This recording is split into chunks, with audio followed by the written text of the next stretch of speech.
ഭരണഘടന തിരുത്താനും മതരാഷ്ട്രം സ്ഥാപിക്കാനും ഇറങ്ങിയ BJPക്കും നരേന്ദ്രമോദിക്കുമെതിരെ രാജ്യത്താകെ അലയടിച്ച ജനവികാരത്തിന്റെ പ്രധാന കേന്ദ്രം ഹിന്ദി ഹൃദയഭൂമിയായിരുന്നു.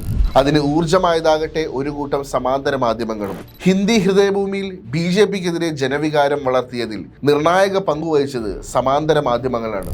മുഖ്യധാരാ മാധ്യമങ്ങൾ ഗോദി മീഡിയ ആയപ്പോൾ BJPയുടെ നെറികേടുകളും കോർപ്പറേറ്റ് പ്രീണനവും ജനവിരുദ്ധതയും പുറത്തറിയിച്ചത് ഇവരാണ്. വടക്കേ ഇന്ത്യയിൽ മോദിക്കും BJPക്കും മാധ്യമങ്ങൾ വൻ വിജയം പ്രവചിച്ചപ്പോൾ തിരിച്ചടിയേൽക്കുമെന്ന് പറഞ്ഞതും ഇവരായിരുന്നു.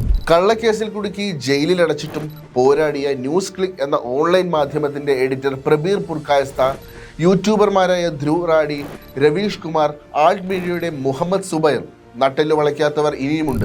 ഇന്ത്യ കൂട്ടായ്മ മഹാരാഷ്ട്രയിലും UPയിലും രാജസ്ഥാനിലും മുന്നേറിയത് ഈ മാധ്യമ ഇടപെടലിന്റെ കൂടി ശക്തിയിലാണ്. പൗരത്വ ഭേദഗതി നിയമത്തിനെതിരായ പ്രക്ഷോഭകാലത്തും ഐതിഹാസികമായ കർഷക പ്രക്ഷോഭത്തിന്റെ നാളുകളിലും അതതിടങ്ങളിൽ ചെന്ന് ന്യൂസ് ക്ലിപ്പ് തയ്യാറാക്കിയ വീഡിയോകളും എഡിറ്റർ പ്രബീർ പുർക്കായസ്ഥ, ഊർമിളേഷ്, അഭിസാർ ശർമ്മ തുടങ്ങിയവർ നടത്തിയ ചർച്ചകളും BJPക്ക് ഒട്ടൊന്നുമല്ല തലവേദനയായത്.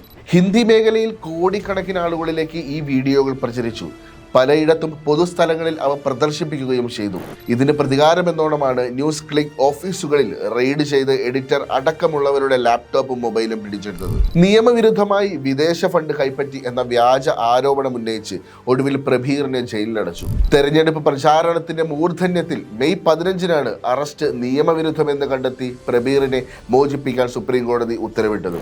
BJP നയങ്ങളുടെ പൊള്ളത്തരം തുറന്നുകാട്ടാൻ ലക്ഷ്യമിട്ട് ധ്രുവ് റാഡിയും NDTVയിലെ മുൻ അവതാരകൻ രവീഷ് കുമാറും തയ്യാറാക്കിയ വീഡിയോകൾ കോടിക്കണക്കിന് ആളുകളാണ് കണ്ടത്.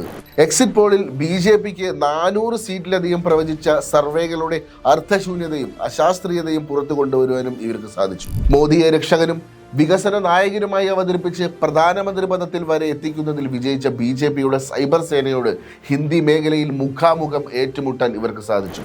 പുണ്യപ്രസൂൺ വാജ്പേയി, ആകാശ് ബാനർജി, വലി റഹ്മാനി, കുമാർ ശ്യാം, അജിത് അഞ്ജും, ദീപക് ശർമ്മ, പ്രഖ്യ മിശ്ര തുടങ്ങിയവരും ഈ ഗണത്തിലുണ്ട്. കഴിഞ്ഞ വർഷം രാജസ്ഥാൻ, മധ്യപ്രദേശ്, ഛത്തീസ്ഗഡ് നിയമസഭാ തെരഞ്ഞെടുപ്പുകളിൽ BJP വൻ വിജയം നേടിയതോടെയാണ് ലോക്സഭാ തെരഞ്ഞെടുപ്പുകളിലും BJP വൻ തരംഗം ആവർത്തിക്കുമെന്ന വാദം ഗോദി മീഡിയ ശക്തമാക്കിയത്. ആ ആഖ്യാനത്തെയാണ് സമാന്തര മാധ്യമങ്ങൾ പൊളിച്ചടുക്കിയത്.